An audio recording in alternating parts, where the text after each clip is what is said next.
नमस्कार मंडळी, श्री स्वामी समर्थ मंडळी. 29 जुलै 2025 रोजी मंगळवारी नागपंचमी आलेली आहे. नागपंचमीचा उपवास करण्याच्या दोन पद्धती आहेत. पहिली पद्धत, बऱ्याच भागात नागपंचमीच्या आदल्या दिवशी उपवास पकडतात आणि नागपंचमीच्या दिवशी नागोबाचे पूजन करून नागोबाला गोडाधोडाचा नैवेद्य दाखवून म्हणजेच पुरणपोळीचा नैवेद्य दाखवून उपवास सोडतात.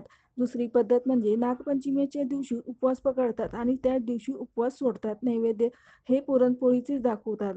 नागपंचमीच्या दिवशी भावाच्या उपवासाला भगर खात नाही, कारण महादेवाच्या कोणत्याही उपवासाला श्रावणी सोमवार असो, 16 सोमवार असो, शिवरात्री असो, कोणत्याही सोमवारी भगर चालत नाही. ज्यांना भाऊ नसेल त्यांनी नागोबाला आपला भाऊ मानावे आणि उपवास धरावा.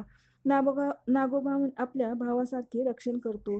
कुठलेही संकट येण्याआधी ते आपले रक्षण करते. कारण नागोबा हे महादेवावर सोबत असतात आणि महादेवाची कृपा आपल्यावरही होते. त्यामुळे नागोबाला आपले भाऊ मानून त्यांच्या नावाने आपण उपवास धरावा. श्री स्वामी समर्थ.